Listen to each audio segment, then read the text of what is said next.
Estamos no quarto ano, dia 350, desde o início da invasão total. Sejam bem-vindos, eu os saúdo. No relatório de situação de hoje, vamos dar uma olhada na situação em Kiev. Também vamos analisar quais ataques o Estado-Maior ucraniano relatou ter realizado em território russo. Também vamos ver como os russos querem contornar o Starlink e como a população russa está encarando essa guerra no momento. Porque há opiniões novas e interessantes que provavelmente vão surpreender alguns aqui, entre muitas outras coisas. Não vou adiantar muita coisa agora. Assista ao relatório. Hoje ele vai ser um pouco mais longo. Em Kiev está extremamente frio e não vai esquentar tão cedo, como os russos destruíram quase totalmente o fornecimento e geração de energia. Eles não vencem na linha de frente ou avançam muito devagar, mas são campeões mundiais na destruição de infraestrutura civil. Quem precisa defender todas as noites várias centenas de ameaças vindas do ar contra as grandes cidades e suas instalações, com um pequeno contingente de meios de defesa, não vai muito longe. O Ocidente não fornece rápido o suficiente ou simplesmente não fornece o suficiente em geral. E a Ucrânia praticamente não produz nada e quase sempre tem que recorrer a algum tipo de improviso. No final, a Rússia usa a pressão sobre a população para tornar a vida insuportável, para desviar recursos e insatisfação para outros lugares. Isso tem funcionado bem para os russos e pode ser um grande problema para a Ucrânia no longo prazo. O Estado-Maior ucraniano relata ataques noturnos a vários alvos russos na região de Donetsk. Foram atingidos tanto um depósito logístico em Rossivka, uma área com concentração de tropas perto de Krasnohorsk, quanto um posto de controle para operações de drones. Militarmente, esses ataques buscam menos conquistas territoriais e mais enfraquecer a capacidade de combate russa. Depósitos logísticos são essenciais para o abastecimento e resistência. Locais de concentração de tropas são vulneráveis por reunir muitos em pouco espaço. O ataque ao posto de controle de drones visa o reconhecimento e o direcionamento de alvos. E, no conjunto, isso segue um padrão claro que já deveríamos conhecer muito bem desde a primavera de 2023. A Ucrânia tenta destruir ou perturbar as operações russas antes que as forças possam ser levadas ou empregadas na linha de frente. Isso aumenta a pressão sobre o lado russo e os obriga a gastar recursos com proteção, deslocamento e restauração. E esses são recursos que sempre farão falta em outro lugar. O Ministério da Defesa ucraniano alerta para uma tentativa da Rússia de restabelecer o acesso ao Starlink. Atualmente, os russos precisam se registrar para poder usar os terminais. Segundo um assessor do vice-ministro da Defesa, Moscou está tentando contornar os bloqueios existentes envolvendo civis ucranianos no processo. A Rússia aposta que os terminais Starlink sejam registrados oficialmente por cidadãos ucranianos. Em seguida, esses dispositivos seriam repassados para unidades russas, a fim de permitir a comunicação via satélite nesses locais. Segundo informações ucranianas, já estão surgindo ofertas de trabalho paralelo para isso em chats e grupos online. Estão sendo procuradas várias milhares de pessoas dispostas a registrar formalmente os terminais Starlink e depois repassá-los para o exército. O lado ucraniano ressalta que essas tentativas de burlar as regras já eram esperadas. Alguns especialistas já estão atentos a esses padrões e os registros correspondentes seriam identificados e desativados. O objetivo é impedir que as tropas russas possam novamente acessar em grande escala um sistema de comunicação que é crucial para a condução moderna de combates, uso de drones e coordenação. Avaliam claramente que a Rússia ainda depende muito do Starlink e que alternativas próprias continuam tecnicamente insuficientes. Moscou tentar envolver civis ucranianos revela a pressão operacional russa e a disposição de assumir riscos politicamente e juridicamente delicados. Para a Ucrânia, isso faz com que não só o espaço técnico, mas também o espaço social se torne parte de uma luta de defesa. Vamos dar uma olhada na frente sul. Da última vez que analisamos este trecho da frente aqui, eu disse que não deveríamos entrar em pânico. E eu presumo que a situação aqui será semelhante, assim como naquela época as orelhas de coelho de Pokrovsk. Sabemos que em Pokrovsk houve um avanço russo. Tropas russas conseguiram contornar as linhas de defesa ucranianas, se reunir, depois coordenar pequenos ataques com drones e assim avançar cada vez mais. Por parte de, bem, como posso dizer, repórteres mais conhecidos, tudo isso foi propagandeado como um grande avanço. Eu já tinha dito para vocês naquela época, isso definitivamente não é um avanço, isso é absolutamente impossível. E foi exatamente assim. Acabou se revelando que eram apenas alguns soldados que conseguiram aproveitar muito bem uma brecha na defesa ucraniana. E fizeram outros repórteres acreditarem que tinham conseguido um avanço aqui. Mas quem entende minimamente de assuntos militares sabe como é e como realmente foi. E aqui é mais ou menos a mesma coisa. E tudo isso foi confirmado para nós até mais cedo do que naquela época em Pokrovsk, porque aqui já há uma mudança, a 33ª ucraniana. A brigada relata um ganho territorial. Segundo eles, as localidades de Pridorozhny e a vizinha Ternovaty foram desocupadas pelas forças russas. Ambas as aldeias ficam a oeste da linha de contato atual, neste setor da frente. A linha de contato passa aqui ao longo desta estrada por Dobrukvilya. Os russos conseguiram passar por aqui em algum momento, depois avançaram para o norte e conseguiram chegar até o Alfinete Vermelho. Também houve o vídeo dos soldados russos capturados por um drone terrestre ucraniano. Deixei este local em amarelo, pois não tenho geolocalização, apenas a afirmação da 33ª Brigada de que o libertou. Isso não basta para o relatório de situação, mas aqui em Ternovaty já temos uma geolocalização. Você certamente lembra desta imagem. 2 soldados russos na entrada de Ternovaty, que eu já mostrei no relatório de situação há alguns dias. Os ucranianos agora estão no mesmo local na entrada da cidade e tiram fotos com sua bandeira enquanto retiraram a bandeira russa. E essa linha sobre a qual acabamos de falar, ou seja, a estrada que passa por aqui, é de importância central. Enquanto ela for mantida, o avanço russo permanece bloqueado. Depois do rio, só então vem o próximo obstáculo natural do terreno, que é aqui, essa região de colinas. Atrás disso, o espaço se abre em direção a Zaporizhzhia. Uma ruptura neste ponto daria à Rússia muito mais liberdade operacional. Por isso, é um objetivo estratégico do exército russo. Para os ucranianos, o foco não é manter vilarejos isolados, mas sim ganhar tempo em profundidade. Cada rio mantido e cada linha estabilizada obriga as forças russas a novas tentativas, maiores perdas e o emprego de forças adicionais. O relatório da 33ª Brigada indica que na Ucrânia, o exército ucraniano tem conseguido manter esse efeito de desgaste, especialmente neste setor da frente. Neste vídeo aqui, vemos um veterano russo em uma trincheira em uma cidade russa. Ele se senta na trincheira, se encolhe e parece completamente ausente. Para ele, a guerra aparentemente ainda não acabou. Embora ele já não esteja mais na linha de frente há muito tempo, parece que por dentro ele ainda está na Ucrânia. Fisicamente, como disse, ele voltou à Rússia, mas psicologicamente ainda está na guerra. Uso esse exemplo só para destacar um ponto. O que se observa aqui é provavelmente um grave transtorno de estresse pós-traumático, conhecido como TEPT. Essa doença aparece quando pessoas enfrentam violência extrema, medo intenso de morrer ou estresse prolongado, não apenas na guerra, mas também em outras situações. O cérebro permanece em estado de alerta constante. As pessoas afetadas se sentem ameaçadas o tempo todo, mesmo quando, objetivamente, não há mais perigo.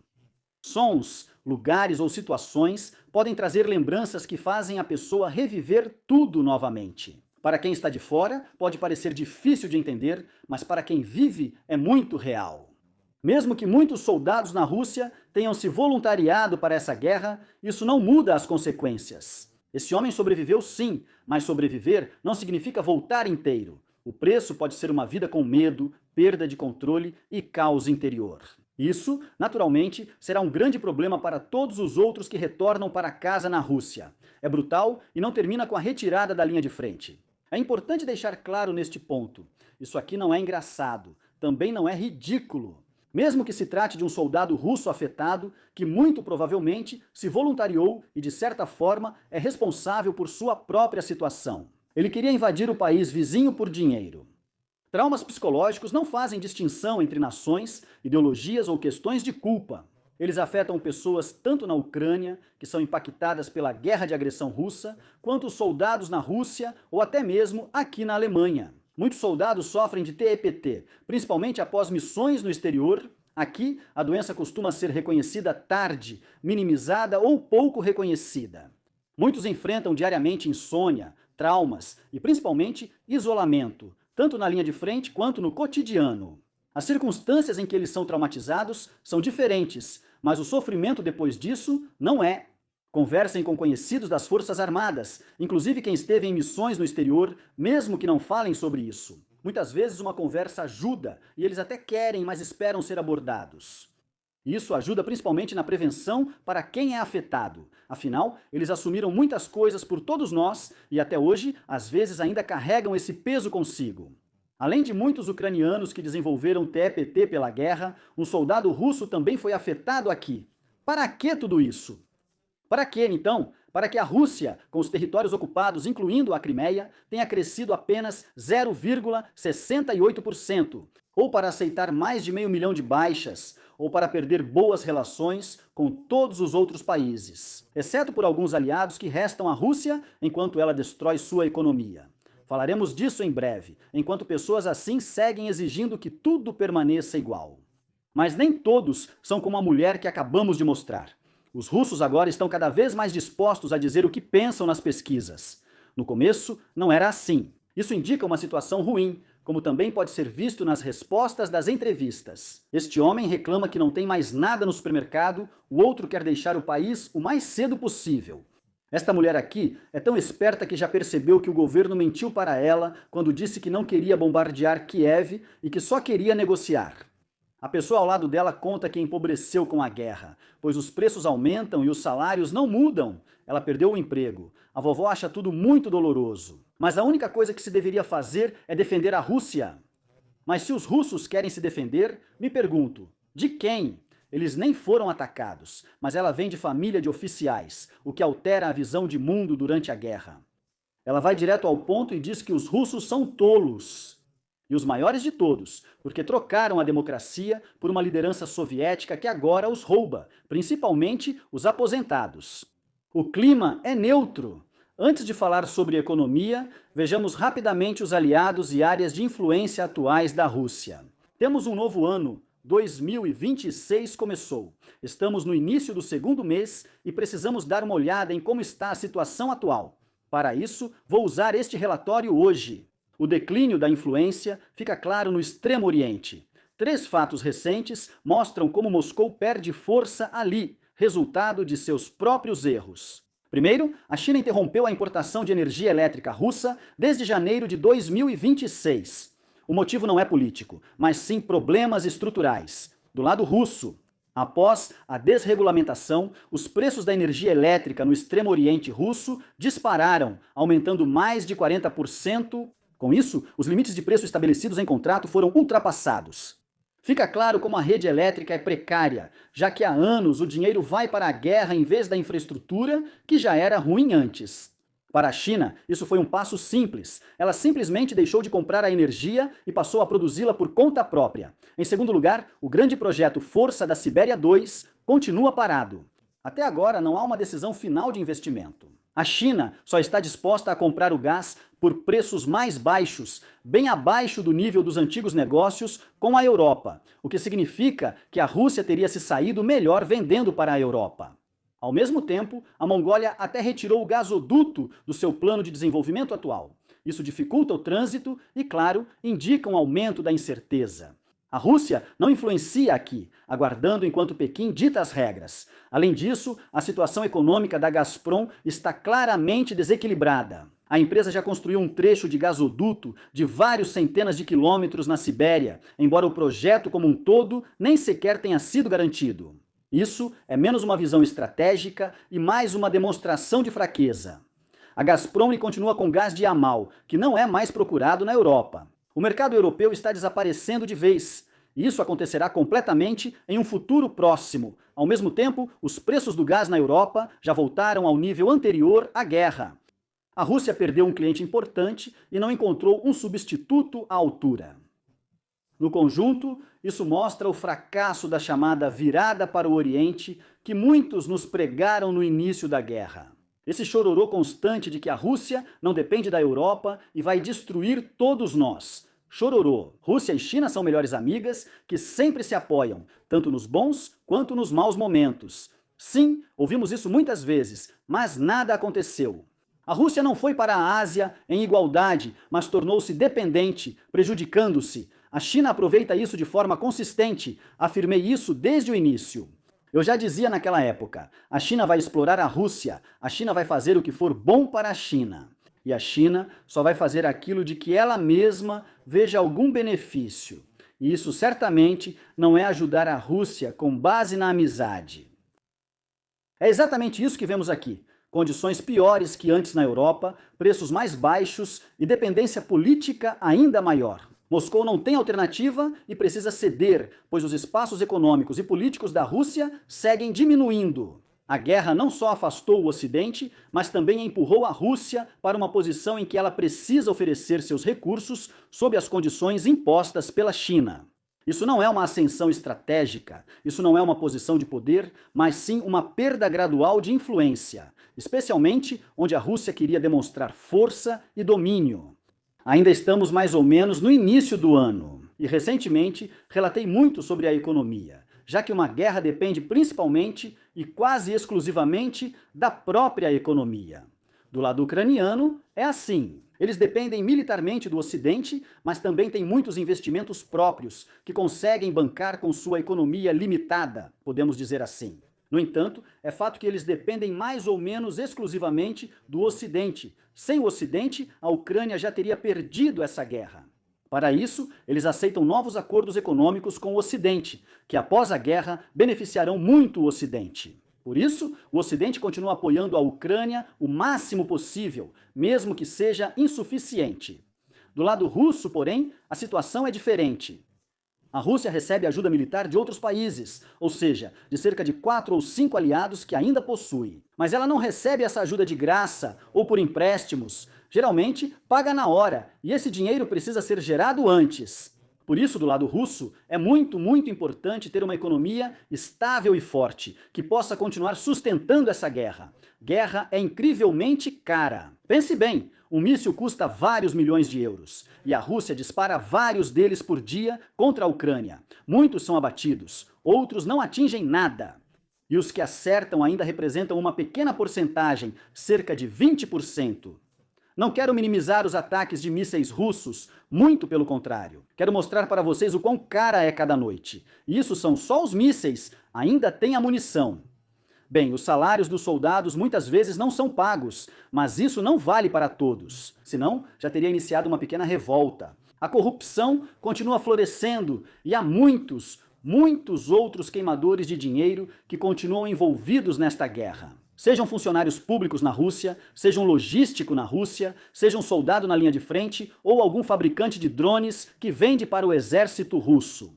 Todos custam dinheiro que o Estado precisa obter antes. A Rússia já destina quase metade do orçamento ao setor militar, mas o impulso do orçamento de guerra nos últimos anos não é mais sustentável. O problema fundamental é que o dinheiro já não é suficiente para todos e o Estado estabelece prioridades claras. E claro, a prioridade é que a guerra venha em primeiro lugar. Mesmo em grandes números, quase não há crescimento. Até as previsões mais cautelosas indicam apenas crescimento econômico mínimo. O fator decisivo é que o que ainda cresce depende quase totalmente de contratos estatais. E principalmente, quem diria, de contratos militares. Setores que impulsionariam crescimento sustentável têm pouca relevância. Nem mesmo a economia de guerra consegue mais impulsionar a economia, mostrando como o espaço financeiro se tornou limitado. Nos primeiros anos, a Europa acreditou que a economia russa colapsaria. E aí se viu que, no geral, a economia até cresceu, mesmo estando em guerra. Mas isso aconteceu porque a economia de guerra explodiu. E o Estado russo investiu muito dinheiro nisso. E esse crescimento econômico na economia de guerra aumentou o crescimento geral e simplesmente mascarou o déficit de outros setores da economia. Agora, porém, houve estagnação. O orçamento do Estado mostra que os gastos aumentam, mas as receitas não acompanham. A razão central para isso é a queda no imposto sobre o lucro das empresas. Esse imposto é especialmente importante para as regiões, pois, quando os lucros das empresas diminuem, as regiões perdem receitas diretamente. Mais da metade das regiões está em déficit, mesmo após o aumento de impostos pelo Kremlin. Isso é essencial. Impostos altos não cobrem mais os déficits. Alguns políticos daqui deveriam observar isso também. Para cobrir despesas, o Ministério das Finanças usa cada vez mais o Fundo Nacional de Riqueza. Ativos estão sendo vendidos para liberar dinheiro. Ao mesmo tempo, isso está sendo discutido, mas o que está planejado é um sinal de alerta. Até agora, o fundo era um instrumento importante para apoiar a economia ou a infraestrutura.